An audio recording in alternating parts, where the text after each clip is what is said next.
अगली बात करते हैं दोस्तों आपका पर्वतमाला स्कीम। ये क्या है? पर्वतमाला स्कीम क्या है सोच सकते हो दोस्तों? कोई टेलीग्राम फॉलो कर लीजिए। देखो अभी भी रिक्वेस्ट है बच्चों से, यार वीडियो लाइक करो यार, 700 लाइक तक पहुंचना था, अभी भी नहीं किया। जिन्होंने कर दिया थैंक यू।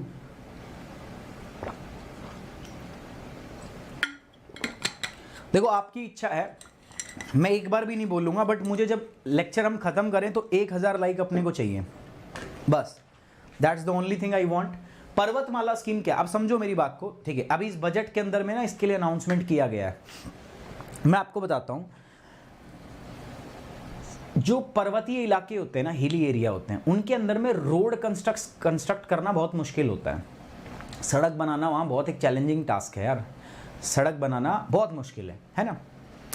ऊपर से ना सड़क बनाने के लिए जमीन खरीदना, एक्वायर करना, ये सब वो और उसको मुश्किल करा देते हैं। तो इसीलिए सोचा गया है कि यार जो हिली एरिया है जहां पर अपन सड़क नहीं बना सकते, कोई बात नहीं, लेकिन हम रोपवे तो बना सकते हैं ना इस प्रकार से, ऐसे, ठीक है? इस प्रकार से क्या बना सकते हैं हम? रोपवे बना सकते हैं। और ये सोचा गया है, और इसीलिए जो हमारी ministry of road transport and highway है उसको कहा गया कि भाई आप इस प्रकार के रोपवे बनाओ। और हमारी जो फाइनेंस मिनिस्ट्री है उन्होंने रोपवे इस बार जो है 2022-23 के इस फाइनेंशियल ईयर में 60 किलोमीटर का रोपवे बनाने के लिए वो टेंडर भी पास करेंगे। इस स्कीम को पब्लिक प्राइवेट पार्टनरशिप के हिसाब से लागू किया जाएगा। इसके बहुत फायदे हैं, ठीक है? बहुत फायदे हैं। एनवायरनमेंट फ्रेंडली है, इको फ्रेंडली है, आपका इकोनॉमिक है, सस्ती पड़ेगी आपको बहुत, क्योंकि एक बार का तो खर्चा ऑब्वियस सी बात है ज़्यादा आएगा। एक केबल वेबल लगाने का ऐसा माना, भाई मुझे लगता है कि एक बार का भी खर्चा ज़्यादा नहीं है इसमें, ठीक है? रोड बनाने का खर्चा ज़्यादा होगा पर किलोमीटर, बट इसका मुझे कम लगता है। दूसरी ओर क्या है दोस्तों, दूसरी ओर मुझे ये भी लगता है, सरकार कह रही है कि पर किलोमीटर को इसको बनाने का खर्चा ज़्यादा है। दूसरा इसका फ़ायदा क्या है, इसका एक बार का कॉस्ट है, ठीक है? ज़्यादा उसके बाद में ऐसे रोड को तो हर बार मेंटेन करना पड़ता है। दूसरा, रोड बनाने के लिए सरकार को ज़मीन खरीदनी पड़ती है, लेकिन इसके लिए ज़मीन नहीं खरीदनी, हवा में करना है आपको, ये हवाई फायर चलेगा। तो इसको एक बार में मुश्किल आएगी, लेकिन इसको मेंटेन करना, तो इसका ऑपरेटिंग कॉस्ट जो है वो क्या पड़ेगा आपका, बहुत कम पड़ेगा, ठीक है? तो ये एक अच्छी बात है। तो अब जो होंगे शहरी जो इलाके होंगे, जैसे डेंस इलाके हैं शहर के अंदर में, जो स्पेशली पहाड़ी में है, जैसे हिमाचल प्रदेश, सिक्किम, अरुणाचल प्रदेश, उत्तराखंड, जम्मू एंड कश्मीर, तो वहाँ के ऊपर ऐसे रोपवे डेवलप किए जाएंगे। और इस स्कीम को नाम दिया गया दोस्तों पर्वतमाला स्कीम। क्लियर है? याद रहेगा? ठीक है, चलिए now let's begin with this. तो आपका देखो ये आया हुआ है आपका, ठीक है, पीआईबी के अंदर, प्रेस इंफॉर्मेशन ब्यूरो के अंदर, तो वहीं से हमने डिस्कस किया इसको। जीएस पेपर 2 एंड 3 से ये रिलेटेड है। जीएस पेपर 2 एंड 3 से पूछा जाता है government plan and policies and infrastructures, government का प्लान, पॉलिसी और इंफ्रास्ट्रक्चर्स। तो वहां से बेसिकली हम इसको क्या करते हैं दोस्तों, डिस्कस करते हैं। This is the 4th topic आज का। यूपीएससी के लिए एक सवाल भी मैंने रखा है। क्या सवाल है सर, किस प्रकार से क्या पूछोगे आप? देखो पहला सवाल ये मेरे पास, चौथा सवाल है आज का, consider the following statement about the पर्वतमाला स्कीम। आपको पर्वतमाला स्कीम के बारे में बताना है। क्या? Ministry of road transport and highway will be responsible for the development of this scheme. कह रहा है कि ministry of road transport highway scheme के डेवलपमेंट के लिए जिम्मेदार होंगी, पहला। दूसरा, union finance ministry is the union in the union budget for 2022-23 announce the national ropeway development program Parvatmala to improve the connectivity in the hilly area. तीसरा कह रहा है कि it will be implemented on the PPP model. Incorrect statement बतानी है, ध्यान रखना। You have to tell me the incorrect statement, कौन सा इसमें से क्या है दोस्तों इनकरेक्ट है। पहले पढ़ लेते हैं, फिर बाद में आते हैं सवाल के ऊपर। तो यूनियन जो बजट है हमारा, उसके अंदर में रोपवे प्रोग्राम जो है, इसके लिए जो है बात कही गई है, पैसा भी इसके लिए अनाउंस किया गया है, और इसको नाम दिया गया पर्वतमाला। इससे क्या कहना है कि आपके जो हिल एरिया के अंदर में कनेक्टिविटी है वो बढ़ जाएगी। इसका पर्पस क्या है दोस्तों, एक एफिशिएंट ट्रांसपोर्ट मॉडल बनाना हिली एरिया के अंदर में, जो बहुत चैलेंजिंग काम है वो इसका जो है काम रहेगा। Rail and air transport network जो है वो बहुत कम है हिली एरिया के अंदर में। रोड बनाना एक चैलेंजिंग टास्क है, टेक्निकल चैलेंज है। इसीलिए ये देखा गया कि आप इन हिली एरिया में रोपवे बना सकते हो भाई, ठीक है? एक बहुत कन्वीनियंट रहेंगे और एक सेफ और ऑल्टरनेट मॉडल रहेगा रोडवेज का और एयरवेज का।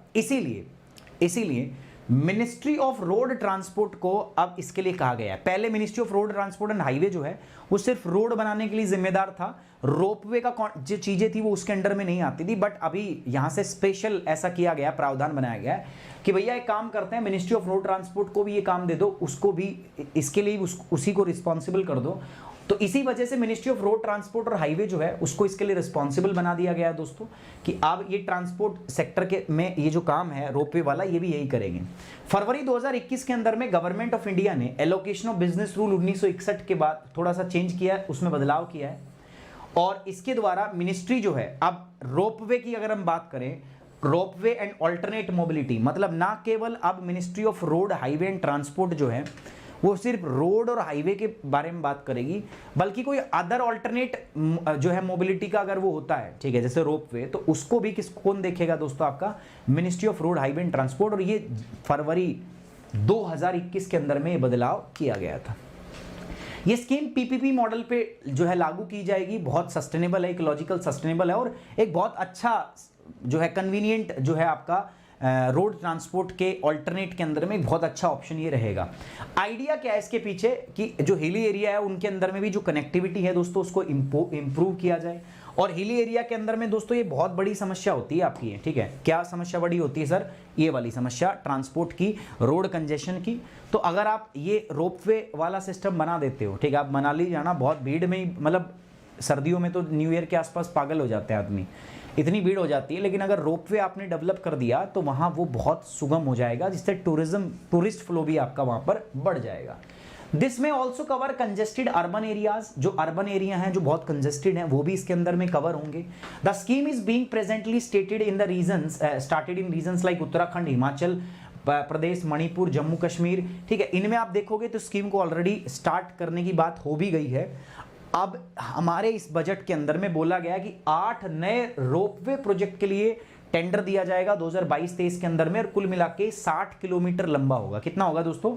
60 किलोमीटर लंबे जो है इसके लिए अभी अवार्ड जो है दिया जाएगा, मतलब टेंडर दिया जाएगा, कॉन्ट्रैक्ट दिया जाएगा। 8 रोपवे जो है इसमें बनाए जाएंगे। सर इसका महत्व क्या है, सिग्निफिकेंस क्या है, कैसे स्कीम अच्छी है, क्या फायदा है इसका, क्या चीज़ है? तो इकोनॉमिकली जो है ये बहुत अच्छा मोड है ट्रांसपोर्ट का, ठीक है, इकोनॉमिक परिवहन का सबसे किफ़ायती तरीका है, ठीक है। आपको पता है, मैंने बताया ना अभी भाई, इसका एक अगर हम माने तो किलोमीटर पर किलोमीटर कंस्ट्रक्शन कॉस्ट एक बार तो ज़्यादा होगा, लेकिन क्योंकि इसमें ज़मीन आपको अक्वायर नहीं करनी, ठीक है, इसीलिए ओवरऑल कॉस्ट इसका क्या पड़ता है, सस्ता, इकोनॉमिकली और कन्वीनियंट भी है। काफ़ी ज़्यादा लोगों को आप एक बार में ट्रांसपोर्ट कर सकते हो इससे, ठीक है, रोपवे के माध्यम से। दूसरा कह रहा है फास्टर मोड ऑफ ट्रांसपोर्टेशन, ठीक है, तो ये हवा में से जाता है ना, इसलिए कोई ट्रैफिक नहीं होगा, जाम नहीं होगा, तो आप बहुत जल्दी से इसको क्या कर सकते हो दोस्तों, जा सकते हो। और ये स्ट्रेट लाइन में चलता है, सीधा लाइन में चलेगा, इसलिए डिस्टेंस भी क्या होगी, छोटी। आपको पता है हिल के ऊपर रोड ऐसे ऐसे ऐसे ऐसे चलता है, ठीक है, उसके मुकाबले ये सीधा चलेगा, तो वो भी एक एडवांटेज है। एनवायरमेंट फ्रेंडली है, इससे सॉइल पॉल्यूशन नहीं होगा, धूल नहीं उड़ेगी, एयर पॉल्यूशन नहीं होगा इससे, ठीक है, ये भी है। इसके अलावा लास्ट माइल कनेक्टिविटी जो है वो भी बनेगी इसके अंदर में, है ना। तो आप लगभग ये कह रहा है कि यार इसके अंदर में एक ऐसी टेक्नोलॉजी हम अडॉप्ट करेंगे जिसको हम 3S बोल रहे हैं, केबल कार सिस्टम, जिससे आप माने तो वो 6000 से लेकर 8000 पैसेंजर एक घंटे में आप ट्रांसपोर्ट कर सकते हो। 6 से 8000 बहुत बड़ी बात है, ठीक है। तो इसीलिए हम कह रहे हैं कि लास्ट माइल कनेक्टिविटी को भी ये क्या कर देगा, इंप्रूव कर देगा। तो दोस्तों प्रीलिम्स में यहाँ से सवाल कैसे आते हैं दोस्तों, प्रीलिम्स में आपसे पर्वतमाला योजना और रोपवे के बारे में सवाल पूछा जा सकता है, क्या है, ठीक है। Ministry of road highway and transport का इसके अंदर में क्या रोल है, these can be the ask in the prelims, ये प्रीलिम्स में पूछा जा सकता है। बात करते हैं दोस्तों आपके सवाल की। तो क्वेश्चन जो हमारा ये था, क्वेश्चन के अंदर में अगर हम बात करें दोस्तों, इनकरेक्ट स्टेटमेंट पूछा था, बट सारी की सारी करेक्ट है, इसलिए D is the correct answer. क्योंकि ये बात भी सही है, क्योंकि अब ये मिनिस्ट्री ऑफ फरवरी 2021 के बाद में मिनिस्ट्री ऑफ रोड ट्रांसपोर्ट और हाईवे देखेगा। अभी फाइनेंस मिनिस्ट्री ने इसके ऊपर हाँ इस बजट में बात कही है, और इसको पीपीपी मॉडल के ऊपर में इंप्लीमेंट, तो तीनों स्टेटमेंट सही हैं। सो इसीलिए हमारा सही जवाब क्या होगा दोस्तों, D, none of the above, इनमें से कोई भी ठीक गलत नहीं है। मेंस की बात करते हैं दोस्तों। अब मैंने इस पूरे टॉपिक में क्या पढ़ाया आपको बताओ। मैंने बताया कि किस प्रकार से हिली एरिया के अंदर में ट्रांसपोर्टेशन मुश्किल होता है, और रोपवे के माध्यम से आप एक ऑल्टरनेट जो है दे सकते हैं, जो बहुत सेफ है, जो बहुत कन्वीनियंट है। यही तो बताया मैंने, यही सवाल मैंने पूछा आपसे। क्या मैंने पूछा कि developing N efficient transport network is big challenge, कि आप जो पहाड़ियों के अंदर में कुशल परिवहन नेटवर्क विकसित करना एक बड़ी चुनौती है हमारे सामने, और पर्वतमाला योजना जो है इसमें लाभदायक है। तो उसी के महत्व पर आपको चर्चा करनी है, ठीक है।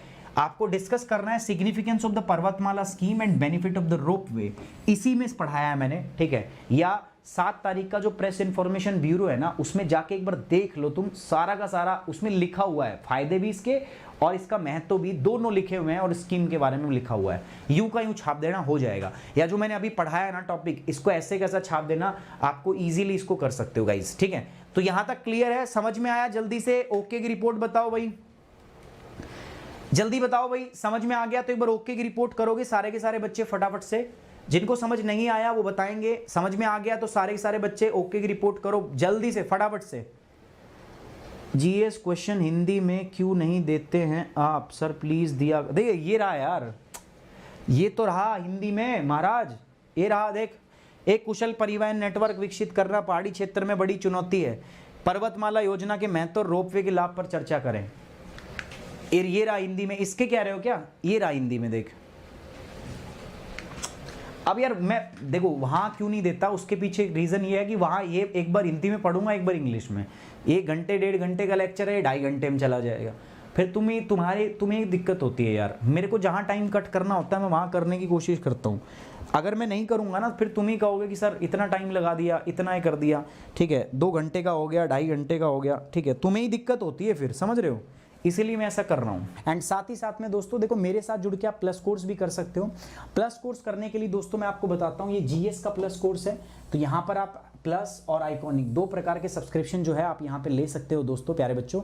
ये आपके सब्सक्रिप्शन का प्राइस है 6 महीने, 1 साल, 2 साल, 3 साल, ठीक है। ये इधर है आइकॉनिक का सब्सक्रिप्शन है 1 साल, 2 साल और 3 साल का, ले सकते हो। कोड आपका क्या रहेगा? सुमित 10। तो ये मेरा टेलीग्राम चैनल है, PDF यहाँ दे दूंगा मैं, साथ साथ ये अपना कोड है, ठीक है, इसको यूज करना है to get the 10% off in academy. I hope you like the session, you enjoy the session. So guys please like the video, share it and subscribe the channel. Thank you very much, take care, bye bye, जय हिंद, love you guys.